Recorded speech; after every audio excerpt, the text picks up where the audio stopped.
pris dans un cyclone. Aliou Sall, le frère du président Macky Sall éclaboussé par l'enquête de la BBC sur de supposés versements suspects dans le cadre de la cession de contrats pétroliers entre Petrotim et BP, a cru bon de s'adresser au peuple sénégalais. Une démarche qui, tant dans le fond que dans la forme, ressemble à bien des égards à celle de Karim Wade, avec qui il partage beaucoup de similitudes. En effet, à l'instar de Wade fils qui s'était fendu d'une missive le 3 juillet 2011 adressée au peuple au lendemain des manifestations du 23 juin 2011 contre le ticket présidentiel devant consacrer la dévolution monarchique du pouvoir, Sall frère, au cœur du scandale pétrogazier à 10 milliards de dollars, s'est lui aussi adressé au peuple. Entre justification et victimisation à outrance, les deux lettres sont quasi identiques. En attestent ces passages frappants. Lorsqu'il pleut un peu trop à Dakar, je suis indexé, lorsque le vent emporte le toit d'une maison à Pikine, je suis pointé du doigt, lorsqu'un train déraille à Thiès, j'y suis pour quelque chose, lorsqu'un accident survient sur la route, je suis vilipendé Karim Wade. En somme, c'est une campagne visant à me déshumaniser, le mot n'est pas trop fort, parce que c'est de cela qu'il s'agit, une campagne qui présente l'autre, toujours moi, comme le méchant face au bon. Celui qui s'abreuve du sang et de la sueur du peuple sénégalais, le personnage sans foi ni loi qui nargue un peuple exsangue Aliou Sall. Ce neveu vous propose in extenso ci-dessous les deux correspondances. Lettre ouverte de Karim Wade au peuple sénégalais, 3 juillet 2011. Pendant ces dernières années, ces derniers mois, ces dernières semaines et ces derniers jours, notamment lors des événements des 23 et 27 juin 2011, nous avons tout vu, tout lu et tout entendu. L'heure est venue pour moi de m'exprimer. Le temps est venu de délivrer, du fond du cœur, un message de vérité, de fraternité et de sincérité. Je me dois d'autant plus de le faire que tout un chacun sait que je suis la cible d'attaques profondément injustes. Depuis mon entrée dans l'espace public en qualité de conseiller spécial du président de la République, puis de président du conseil de surveillance de l'Agence nationale de l'organisation de la conférence islamique, ANOCI, et actuellement comme ministre d'État, ministre de la coopération internationale, des transports aériens, des infrastructures et de l'ENRJ, malgré tous les efforts que je continue de déployer pour le développement économique et social du Sénégal, des passions se déchaînent, des haines se ravivent. Pourtant rien ne m'a été donné. Avec mes collaborateurs et fort de l'expertise nationale et internationale, nous sommes toujours partis de rien, pour aboutir à ce que l'on voit. Jamais dans l'histoire du Sénégal, un homme public n'a reçu autant de coups, de propos diffamatoires et outrageants. Systématiquement, je suis l'objet de graves accusations, de profonde détestation, d'attaques hallucinantes de la part de ceux qui nous connaissent à peine ou pas du tout. Impitoyablement, je suis sanctionné sans être entendu, jugé dans des procès sans défense, condamné sans recours possible. De ma présomption d'innocence, on s'en passe automatiquement. On me prête beaucoup trop. Qu'on perde un marché public, une position, une faveur, un privilège, un titre, une fonction, aussitôt l'on me rend responsable. Qu'un ministre soit limogé, il prétend que son départ est la conséquence immédiate de son refus d'un prétendu projet de dévolution monarchique du pouvoir.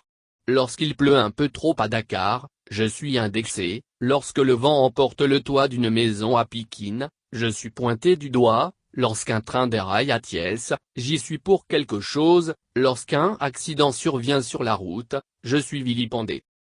Conformément à nos valeurs sénégalaises, je leur accorde mon pardon. Tout comme le chef de l'État, je combats toute idée de dévolution monarchique du pouvoir.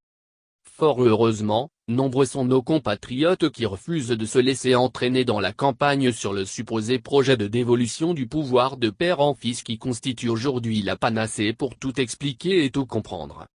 Si cette idée a continué de prospérer au point de susciter des rancœurs et parfois même de la haine envers le modeste passant sur terre que je suis, c'est parce qu'elle est savamment entretenue par une partie des acteurs politiques aidés en cela par certains journalistes, moins véritables machines de guerre contre ma petite personne. Cette confusion doit finir. Cette intoxication doit s'arrêter. Cette injustice doit cesser. Je le répète et le répéterai aussi longtemps que cela est nécessaire, c'est une insulte faite aux Sénégalais que de parler d'un projet de dévolution monarchique. Un tel projet n'a été, mais ne sera jamais dans les intentions du président de la République ni dans les miennes. C'est universellement connu, le Sénégal connaît une longue tradition républicaine et démocratique.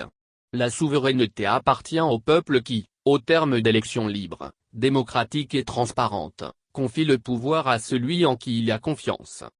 Comme vous le savez, le président de la République Abdoulaye Wade est habité par la passion du Sénégal et ne respire que pour l'Afrique et plus généralement pour la paix.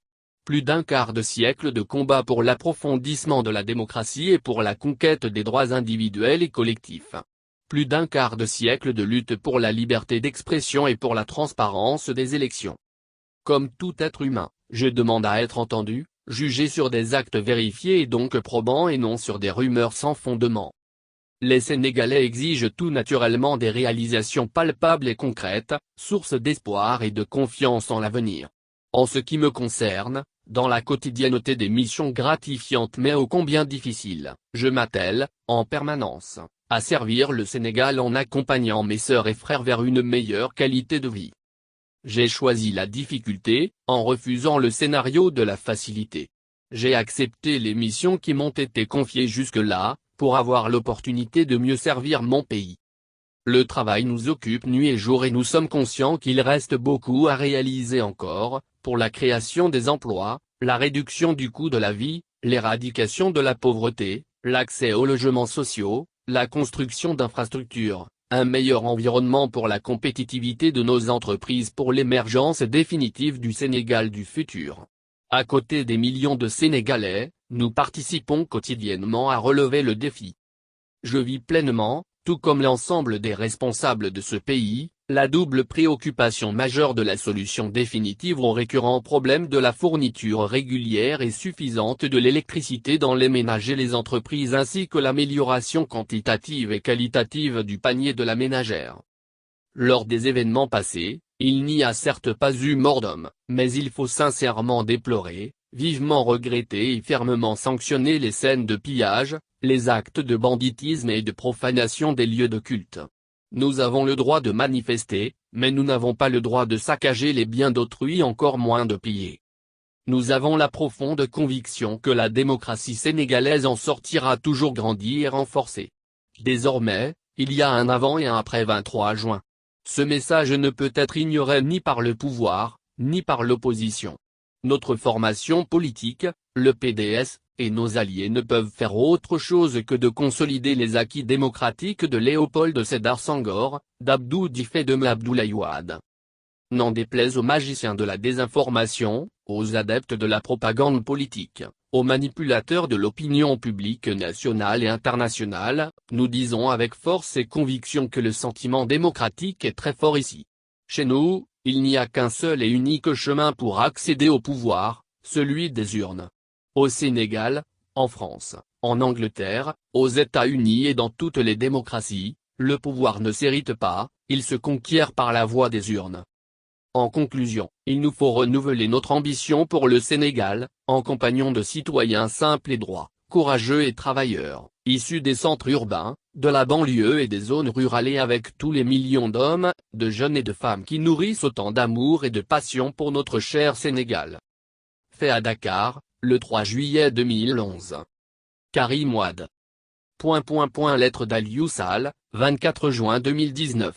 Cette affaire autour du pétrole, avant de prendre les contours d'un enjeu national voire international, constitue aussi et d'abord un enjeu personnel, une véritable tragédie qui touche un être en chair et en os, un homme qui éprouve des sentiments, qui a été élevé dans certaines valeurs cardinales, qui vit en société, entouré de sa famille, de ses amis et de ses sympathisants.